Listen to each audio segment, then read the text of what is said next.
Well, Jennifer Carpenter, coming off another great season of Dexter, how did your character, do you feel like, develop over this past season? Well, I think there's always been, I think Deborah has sort of had a more drastic arc than a lot of the other characters, at least that she's matured and changed more than evolved more than a lot of the other characters. And she's reached a certain maturity in her job. And I think she had certainly surprised me and surprised herself by the twist at the end when she actually unknowingly lets Dexter go. And that's a decision that I still struggle with and had a hard time justifying, but it at the end of the day, I think it made sense. And I think it's certainly going to inform this year. That's sort of a strange, wild, wide answer, but. Well, over the last season, you got to work a lot more with Desmond Harrington and a lot of other members of the cast. Just tell us generally about what it's like working with that very strong group of actors.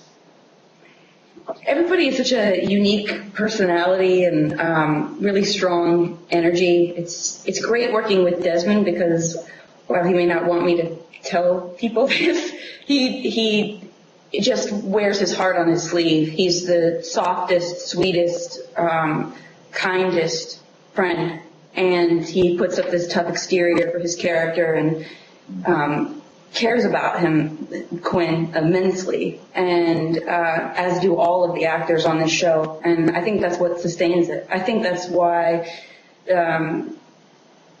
producers don't feel like they have to sort of hover over us all day long. They know that that they put the characters in strong hands.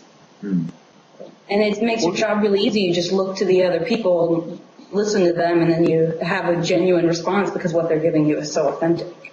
Yeah. One interesting thing about your show is there's so many storylines where you might be off, with a suspect or doing something on a case, or you might have one regular cast member with you. But I bet it's a real treat when you see a script where all of you are in one scene together.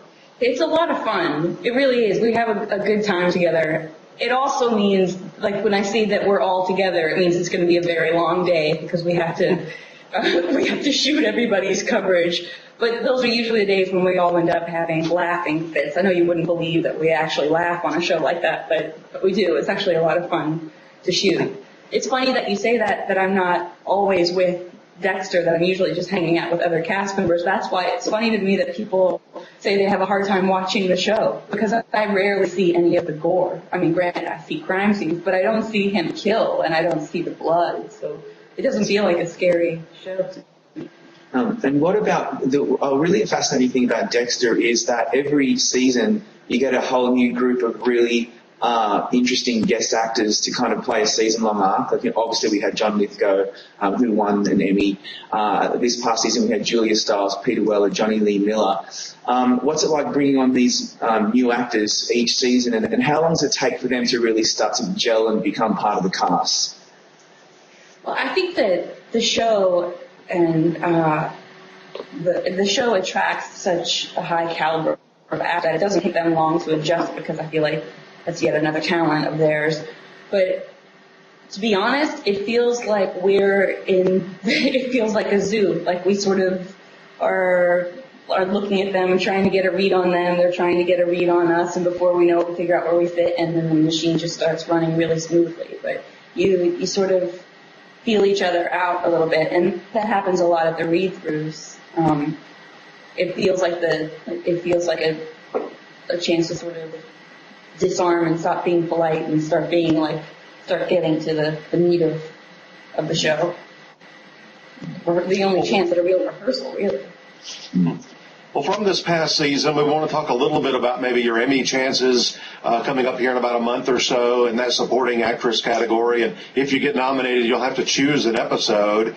And we're talking with the folks at Showtime, and they, along with us, kind of felt like maybe there were a couple of episodes that were the best for Deborah. One was the finale. You had so many different things going on, especially with the chase, figuring some things out, and then that last scene. That may have been your most powerful scene of the whole series.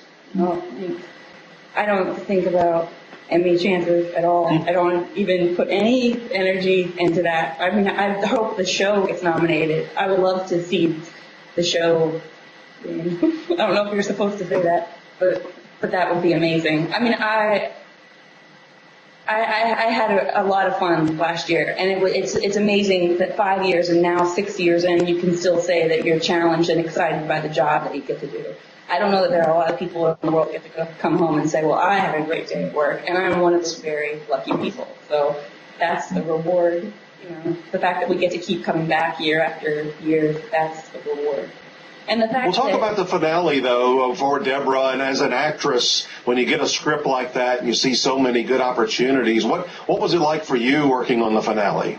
I had a really hard time with that because it sort of contradicted what I had thought was true about what was at the core of Deborah. Was that that things were right or wrong and there wasn't a lot of gray area, that she bled blue, she was a cop through and through. But as the producers and writers had more and more conversations with me about it, I realized that sometimes the key to moving forward is in an episodic television show is connecting it on a really personal level, not only for me but also for Deborah, remembering stories, the origin story of her with Rudy and how it was her way to sort of get closure for what happened to her with Rudy. It was. And I guess that's the thing that made it possible for me to play that. And now that is true, and the producers and hopefully the fans think that it was successful and honest, it opens up all kinds of possibilities for what's true about Deborah that I haven't considered. And that's what's making this season 6, so exciting. It's amazing this year. I'm really proud of it. Well, Jennifer, I wanted to ask you a question just about your career in general, because you started off in the movies. I know you mostly from The Exorcism of Emily Rose, which is a great movie, and then you come on to Dexter. You've done a few other things as well, and you've also done a movie called Quarantine. So I'm just wondering if you're aware that you're actually quite a big name in like the horror genre, and fans of that particular genre put you in very high esteem. Are you aware at all about that? I mean, I think I know that I have a following with the horror genre, which is so funny to me because I don't see horror films. I don't like horror films. I don't like to be scared.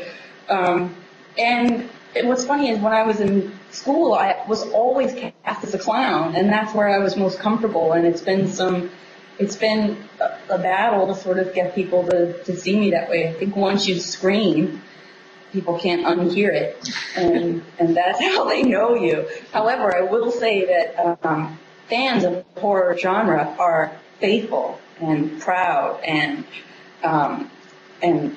really enthusiastic, and that what more could you ask for? I mean, actors, I think, are the most insecure people in the world. Maybe actors and comedians. So it's nice when people say that they approve of what you've done on the street. And horror fans are pretty vocal sometimes.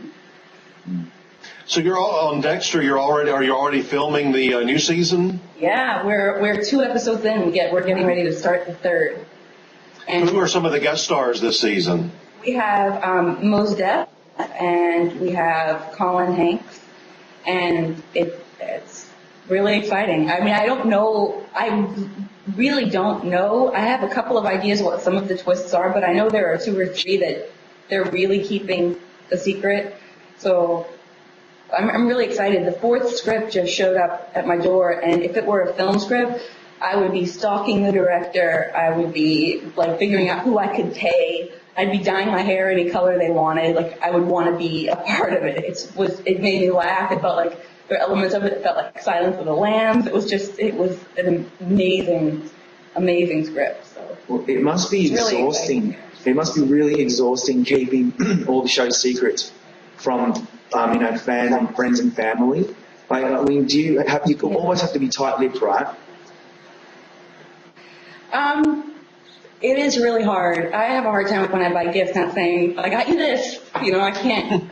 But I know I wouldn't want to ruin it for anybody because, I mean, especially like my family and friends, they're they're such supporters that they watch just because they care about me, and I wouldn't want to ruin it for them, you know. So it's too good to ruin it. It's too good. Why would I do a disservice to the show and the writers? Yeah. Well, listen, we really appreciate your time today. We do wish the show and even you the best at the Emmys coming up this fall. And maybe some director out there will give you a shot at doing a comedy coming up soon. I hope so. Your accent makes me homesick. I'm from Kentucky. It's really Oh, okay. Do I have an accent? Does Rob have an accent? You do have an accent. Yes. I did too, especially after I talked to my family. Yeah. Oh, really? I can't hear it. Yeah. Well, thank you, Jennifer. Thanks for your time. Thanks. Thank you. Bye.